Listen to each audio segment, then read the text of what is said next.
का मैं Greenville dot का मैं चार्ट दिखा था मयूरेश जी, वाकई बहुत इंप्रेसिव। और इसका ये देखिए, इसका मूव भी वहीं से शुरू हुआ जहां से रियल एस्टेट का मूव शुरू हुआ था। 29 दिसंबर 2020 को भाव था इसका 600 रुपये और इसका हाई लगा करीब करीब 5 सितंबर को 2400 रुपये का। और 200 डेमा का हर डिप बाजार ने इस पर इतना खूबी से बाय किया कि पूछिए मत। बहुत अच्छा करा, देखें कॉल थी आपकी स्क्रीन पर। अच्छा, एक दो स्टॉक्स और लिखे आइए जो इस वक्त एक बहुत शार्प स्विंग दे रहे हैं। देखिए, मोर और लेस कॉल्स पूरी हो गई हैं। मानस के पास में आता हूँ। मानस एबीबी मेरे ख्याल से कल या परसों में राजेश जी ने पिक किया था, इनफैक्ट कल पिक किया था। इसने बहुत कमांडिंग पोजीशन में कल क्लोजिंग दी थी, अब ऑल मूविंग एवरेजेस नाउ 3030। अभी एबीबी पे कोई ट्रेड, और अगर एबीबी के साथ साथ एलएनटी या फिर सिमेंस या फिर कमिंस कुछ पिक करना हो इस वक्त तो पिक करना चाहेंगे आप? तो देखिए, ये जितने स्टॉक्स के नाम आपने लिए, ये ऑलरेडी एक स्ट्रॉन्ग अप ट्रेंड में है। सीमेंस तो बिल्कुल फेवरेट है, क्योंकि यहाँ पर एक फ्रेश ब्रेकआउट स्टॉक दिखा सकता है। Higher tops higher bottoms clearly दिख रहे हैं, और मेरा समझना है कि करंट लेवल से भी आपको 200 रुपए का अपमूव सीमेंस में देखने को मिल सकता है। तो यहाँ पर एक पोजिशन ट्रेड लेना चाहिए, जहां आपके स्टॉप लॉसेस 3000 के रहेंगे और 3300 रुपए के टारगेट रहेंगे। लेकिन एक ट्रेडिंग कॉल लेना होगा, तो अभी भी देखिए, एबीबी में अभी भी देर नहीं हुई है, 2 दिनों का मूव देखने को मिला है, लेकिन फ्रेश ब्रेकआउट तो आज देखने को मिला है। आई थिंक ये रैली कंटिन्यू रहेगी कम से कम 3150 तक। तो करंट लेवल्स पे आप एक ट्रेडिंग कॉल एबीबी में ले सकते हैं। करंट लेवल्स पे खरीदारी करिए, 2960 के नीचे स्टॉप लॉस रख के 3150 के टारगेट सेट करिए। तो एबीबी में एक अपॉर्चुनिटी 3-3.25% तक के गेन्स इस समय ट्रेड में देखने को मिल रहे हैं। अच्छा, एक और स्टॉक जो आपकी स्क्रीन पर लाना चाहिए, जहां पर इस घंटे थोड़ा सा मोमेंटम बढ़ रहा है। दरअसल रैमको सीमेंट मेरे ख्याल में नतीजे कुछ ही क्षणों पहले आते दिखाई दिए थे, if I am not mistaken, मैंने वो फ्लैश कहीं पढ़ा था। स्टॉक आपकी स्क्रीन पर लेकर आएंगे। थोड़ा सा पीक कर रहा है, करीब 14 रुपए के गेन्स, 2-2.25% के इजाफे पर खड़ा है ये।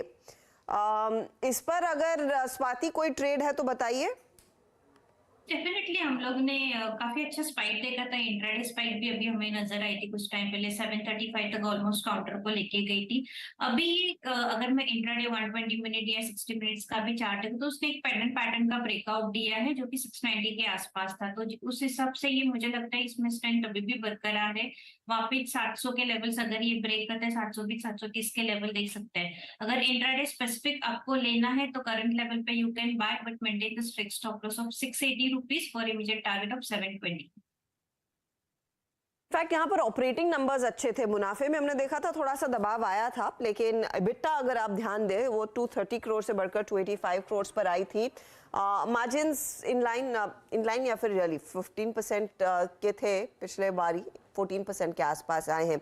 ऑपरेशनल नंबर थोड़ा सा बेहतर, और स्टॉक में हमने देखा है रिएक्शन। कुछ और ट्रेड्स आपकी स्क्रीन पर रखते हैं, और दिग्गजों पर ही ध्यान अगर आप देख तो निफ्टी बैंक आपकी स्क्रीन पर रखेंगे। और बड़ा सवाल यही है कि कल कमेंट्री क्या निकल कर आने वाली है, जब आरबीआई गवर्नर अपनी मॉनेटरी पॉलिसी के डिटेल्स सामने रखेंगे। मयूरेश, हल्का सा इजाफा 0.25% तक का ये मार्केट लार्जली एक्सपेक्ट कर रहा है, लेकिन मेरे ख्याल में ज्यादा इंटरेस्ट इस बात पे होगा कि क्या अप्रैल की पॉलिसी में आरबीआई एक पॉज करने को तैयार है। क्या उस तरफ अगर इंडिकेशन आता है तो क्या फिर निफ्टी बैंक में और तगड़ी तेजी की गुंजाइश आ सकती है? आपकी अप्रोच क्या रहेगी प्री पॉलिसी मार्केट्स में इस समय?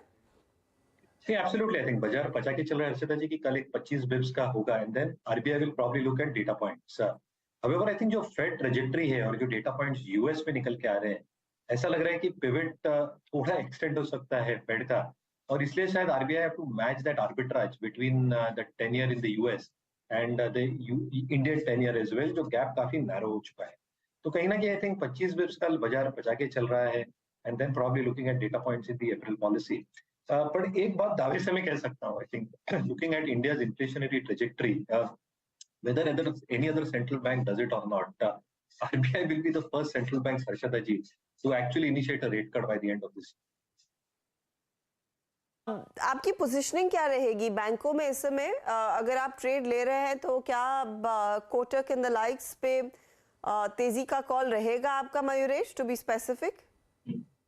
तो अंडर परफॉर्मेंस रहा है कोटक का, अगर लार्जली आपने देखा तो, जो कि valuation aspect obviously is little bit on the higher side. But मुझे लगता है आई थिंक एचडीएफसी बैंक एक बहुत की पिवट लेवल्स पे ऑन दी ओडीएल मेथोडोलॉजी, शायद जो अंडर परफॉर्मेंस है और जो नतीजे एचडीएफसी बैंक पोस्ट कर रही है, ऑब्वियसली जो विलय है एचडीएफसी के साथ, वो थोड़ा प्ले आउट कर सकता है इन द शॉर्ट टर्म।